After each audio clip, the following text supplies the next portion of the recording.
Alors bonjour tout le monde, aujourd'hui j'ai le plaisir de vous partager avec vous mon nouveau cours sur le contrôle de gestion.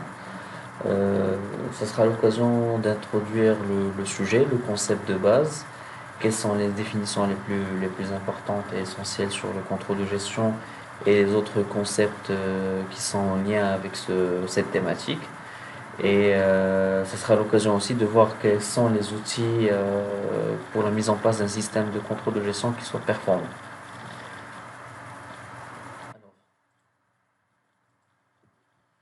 Pour mener à bien notre présentation, j'ai élaboré le plan suivant. Donc, dans un premier temps, on va donner quelques définitions sur des concepts et des principaux outils. On va parler des objectifs du contrôle de gestion, le rôle, bien les rôles que joue le contrôle de gestion au sein d'une organisation, son positionnement hiérarchique vis-à-vis des autres services, des autres directions et parties prenantes. On aura l'occasion aussi de voir les outils les plus utilisés sur le site dans un système de contrôle de gestion, pour finir avec une conclusion et une introduction aussi pour la deuxième partie du cours.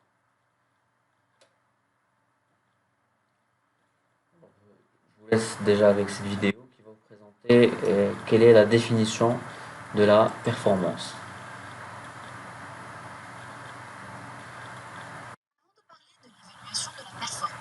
Il faut commencer par donner une définition de ce qu'est la performance.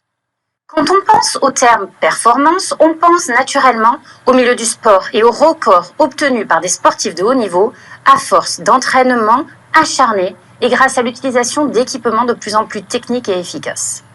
Mais ce terme n'est pas l'apanage unique du sport. En effet, en entreprise et dans le domaine du management, le terme de performance est très utilisé et la mesure de la performance est un sujet très à la mode. La performance individuelle des collaborateurs et leur développement font partie des axes clés à l'origine du succès durable des entreprises. L'analyse de la performance va se décliner en deux grandes notions, d'une part l'efficacité et d'autre part l'efficience. Être efficace, c'est être capable de mener une action et d'arriver à un résultat défini dans le cadre d'un objectif. Être efficient, c'est optimiser des outils et moyens mis en œuvre pour parvenir à un résultat. En résumé, la performance serait donc la capacité de mener une ou des actions pour obtenir des résultats conformes à des objectifs fixés préalablement et en utilisant au mieux les ressources à disposition. Nous avons maintenant une définition claire de ce qu'est la performance et c'est à cette seule condition que nous pourrons envisager de l'évaluer. D'accord, donc ici on a eu l'occasion de voir qu'est-ce qu'on veut dire par une performance, comment peut-on mesurer la performance avec les deux axes d'efficience et d'efficacité, quelle est la notion d'objectif, et c'est ce qu'on va voir aussi ici encore une fois. Donc, comment mesurer la performance? Le système de pilotage de l'entreprise est composé de plusieurs supports d'information. Donc, nous distinguons en pratique trois catégories d'outils de pilotage. Il y a des outils prévisionnels qui permettent d'étudier le futur et de s'y intéresser en fonction des opportunités et de son savoir-faire. Donc, c'est beaucoup plus du prévisionnel, des objectifs à atteindre et des analyses qui se font sur tout ce qui est objectif ou prévision. Il y a des outils qui comparent les résultats aux objectifs, c'est-à-dire qu'on se met d'accord sur l'interprétation des écarts entre ce qui est réalisé et les objectifs tracés ou bien définis afin de prendre des décisions correctives, que ce soit dans le sens positif ou bien le sens négatif. Il y a aussi des outils de performance qui permettent de constater les performances et tentent de fournir des explications pour des anomalies ou bien pour des résultats, pour des constats. Maintenant, passons au concept contrôle de gestion. Donc, avant de parler de contrôle de gestion, le contrôle de gestion est un système, bien un module, est une thématique qui est répartie en deux mots. Il y a contrôle et il y a gestion.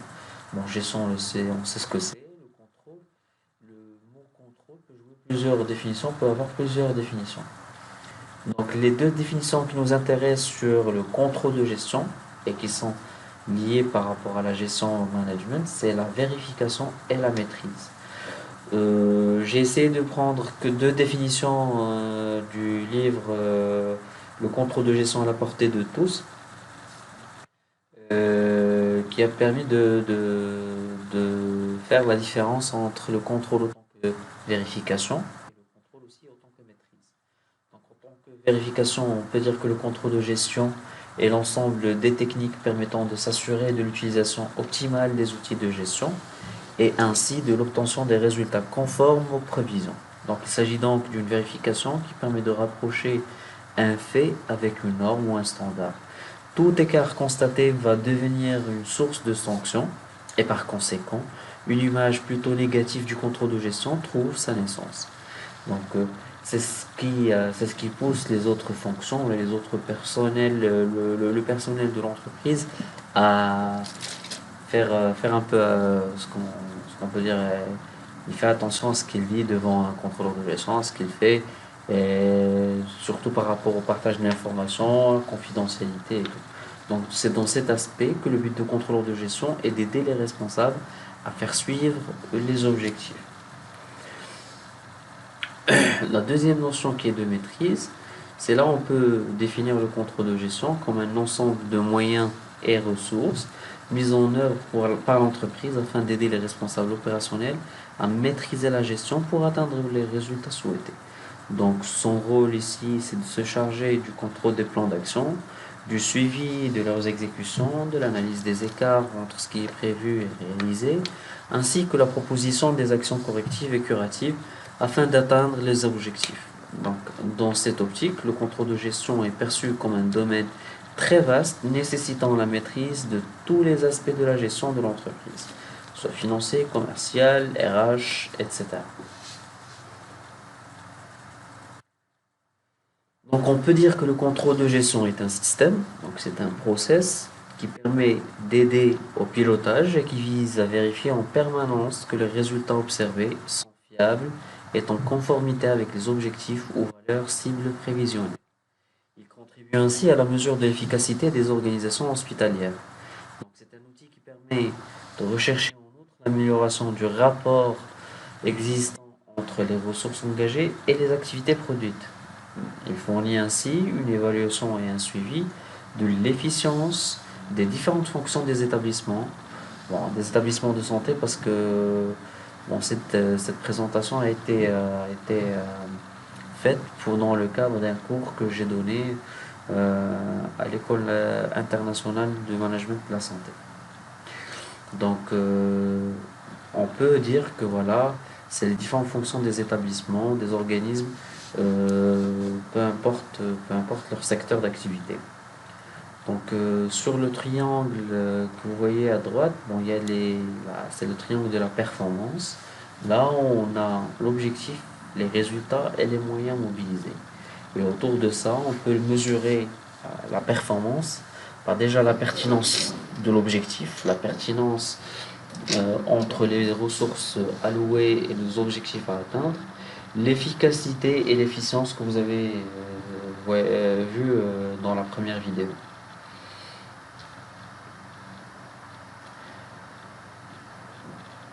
Au sens d'une maîtrise exercée sur l'organisation, le contrôle de gestion en tant qu'outil ou bien en tant que système se traduit par trois ou quatre points. Trois points. Donc, il y a l'orientation des actions des individus vers des objectifs bien déterminés et ciblés, le contrôle des processus et de l'activité, l'évaluation des résultats obtenus et le système de contrôle. On peut dire donc que le contrôleur de gestion implique une connaissance profonde de l'organisation. Il doit être polyvalent, avoir les compétences et les nécessaires pour appréhender, je dirais, l'ensemble des fonctions ou des process de l'entreprise, connaître le rouage de la décision, qui décide, des techniques et des supports d'information. Il doit avoir la maîtrise totale des outils informatiques, des applications et de logiciels de gestion qui existent au sein de l'entreprise. Il doit aussi être capable ou avoir une expertise dans les méthodes de travail appliquées dans l'entreprise et de l'homme. Parce qu'on ne gère pas que les process, mais aussi l'homme.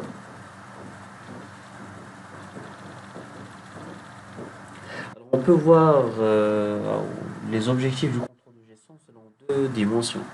La première dimension, c'est qu'on appelle dimension technico-économique. C'est à travers l'aide à la décision et l'évaluation des performances. Donc, le contrôle de gestion permet, grâce à son expertise, de modéliser les problèmes complexes. On peut parler d'un problème, par exemple, de non-performance d'une machine, un taux de productivité qui n'est pas satisfaisant. Et si on voit que cet indicateur-là, bah, le manager ou bien le décideur n'aura pas assez de visibilité par rapport à la problématique ou bien la causalité ou bien quels sont les problèmes ou les causes qui ont fait que voilà, notre productivité soit pas à la hauteur des attentes. Et c'est au contrôleur de gestion de pousser cette analyse, d'approfondir un peu les indicateurs de performance, les indicateurs d'éclairage, les autres indicateurs ou outils de contrôle de gestion, pour dire que voilà, le problème de productivité était dû par exemple à un problème de maintenance, un problème d'absence de matières premières, absence des RH, problème technique, problème d'ordre financier, etc., etc. Ça permet aussi d'évaluer les performances, dans le sens où le contrôle de gestion peut apporter son expertise dans la mesure des performances avec des indicateurs chiffrés et des outils de pilotage. C'est ce dont on parle. La deuxième dimension managériale et organisationnelle à travers l'alignement, ça, parce que le contrôle de gestion est un outil qui permet d'aligner la stratégie et traduire les buts stratégiques en des objectifs et plans opérationnels et quantifiables, mesurables bien sûr. Ça, on fait rappel, un petit rappel sur les objectifs SMART. Donc, ceci à travers des indicateurs de performance bien définis et de décliner aussi ces objectifs à tous les niveaux décisionnels. Il permet aussi de favoriser l'exercice des responsabilités parce que quand on parle de déclinaison des objectifs, ça veut dire qu'on va décliner aussi les responsabilités et affecter les responsabilités, déléguer les responsabilités à chacun. Donc, il permet de décomposer l'entreprise en centre de responsabilité et permet aussi la délégation de la responsabilité et favorise son exercice en toute autonomie de décision, en mettant bien sûr en place un ensemble d'outils de contrôle et de validation des délégations. C'est un outil aussi qui permet d'orienter les comportements. Il garantit la cohésion organisationnelle, la coordination entre unités de l'entreprise en orientant les comportements individuels, personnels, vers l'accomplissement des buts organisationnels. Donc, c'est l'alignement entre les objectifs individuels et les objectifs de l'entreprise. Passons maintenant aux principaux outils du contrôle de gestion. Donc, on ne va pas parler de la compta générale parce que bon, j'ai mis beaucoup de vidéos, plusieurs vidéos sur ma chaîne YouTube qui traitent ce sujet-là. Donc, on va s'intéresser beaucoup plus à la compta analytique, qui est l'un des outils les plus importants pour la mise en place d'un système de contrôle de gestion. C'est un outil qui permet d'identifier et de mettre en valeur des éléments constitutifs du résultat de l'exercice et d'en permettre l'interprétation et l'exploitation par les directions des entreprises. Donc c'est un système d'information interne destiné à quantifier les flux internes et à contrôler les consommations. On parle beaucoup plus de coûts, on parle de coût de revient, coût de matière première, coût de main-d'œuvre, etc. Donc c'est un mode de traitement de données qui est après analyse, traitement et reclassement des destinations par fonction, des charges et des produits de la compta générale, permet, au terme du plan comptable marocain, de connaître les coûts et les résultats des différentes fonctions de l'entreprise et d'analyser ainsi les résultats après calcul des coûts, des biens et services et leur comparaison surtout au prix de vente. Donc le fait de citer ici plan comptable marocain ne veut pas dire que c'est pas applicable ou pour les autres dans les autres pays ou bien c'est spécifique ou bien que cette présentation spécifique pour les Marocains. Non, surtout pas. C'est des concepts de base et qui sont universels, peu importe le plan comptable que vous avez dans votre pays.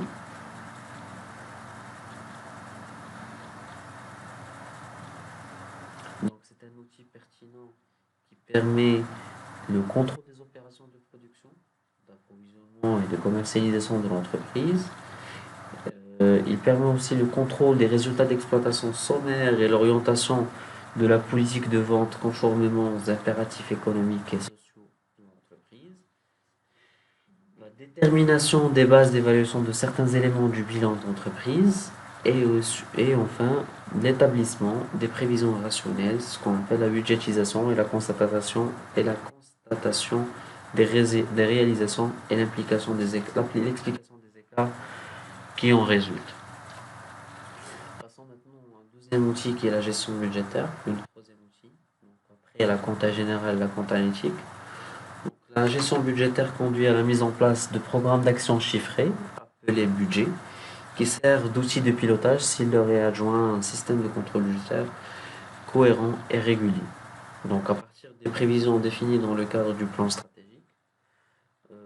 qui doit être décliné à son tour en plan opérationnel, c'est ce que vous voyez sur le schéma. Donc là où on a le plan stratégique émanant des vocations, des objectifs, de l'objectif général de l'entreprise, et qui est sur un horizon, je dirais, de 5 à 10 ans. Ça, là, on est toujours dans les prévisionnels. Après, on décline ça en plan opérationnel à travers trois axes ou trois types de plans, qui sont les plans de trésorerie, plans d'investissement et plans de fonctionnement. Après, on décline ça encore une fois à l'échelle au court terme avec des budgets. Trois budgets, budget d'investissement, budget de trésorerie et budget prévisionnel. Donc il s'agit de réaliser un chiffrage de ces programmes d'action sous la forme de prévision appelée budget.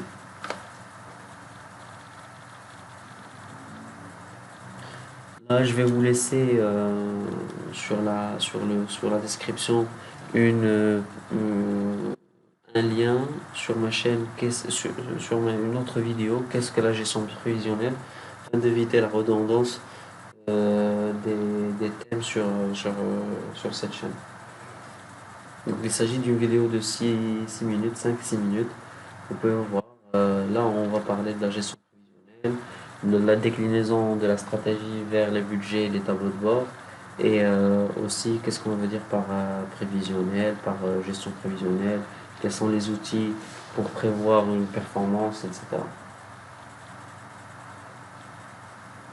Passons maintenant au tableau de bord et reporting. Un tableau de bord est un outil de pilotage comportant un ensemble d'indicateurs organisés en système, suivis par la même équipe ou le même responsable pour aider à décider, à coordonner, à contrôler les actions d'un service.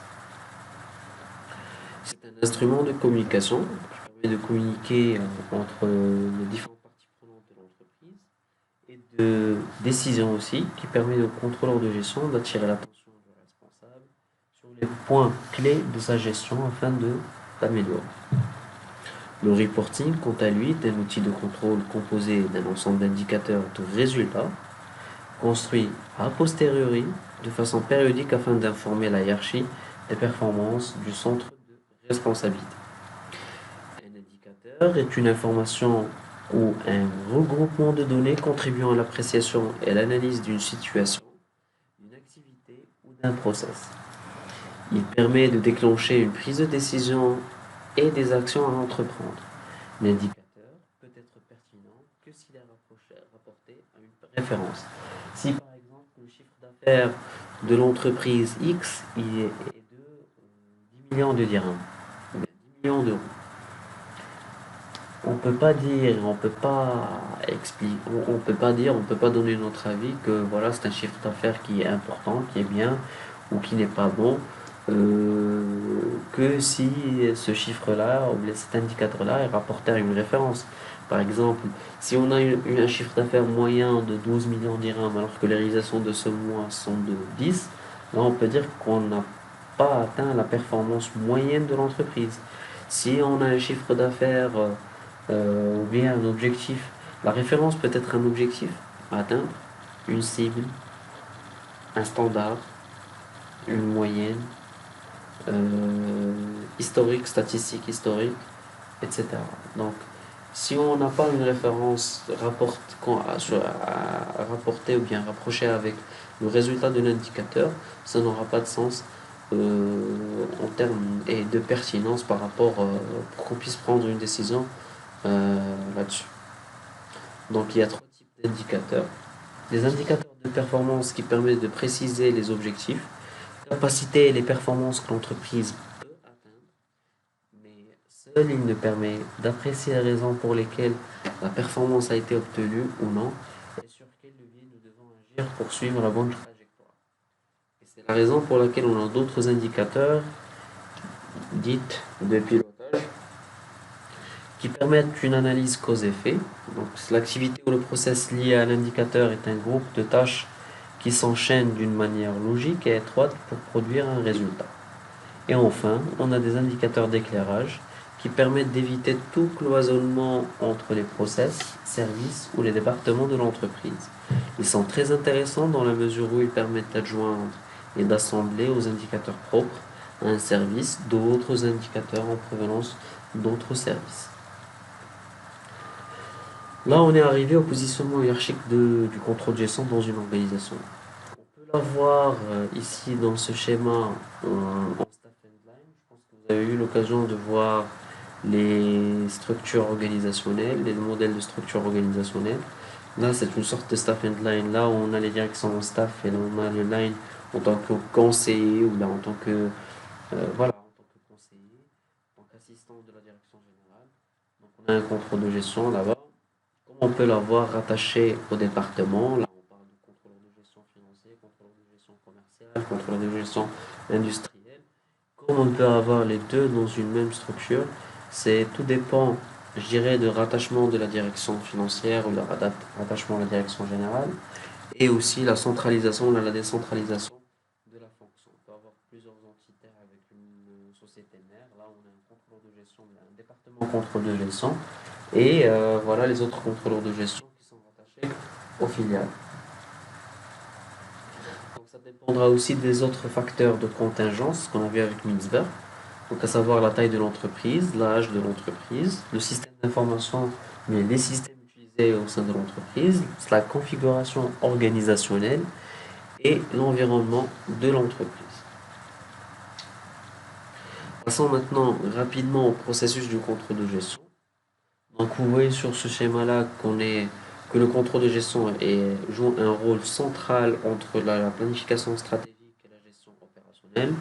Donc il permet d'aider la planification stratégique à travers l'analyse de l'environnement, le positionnement concurrentiel de l'entreprise, le choix des axes stratégiques et leur étude et l'étude de faisabilité de ces axes stratégiques.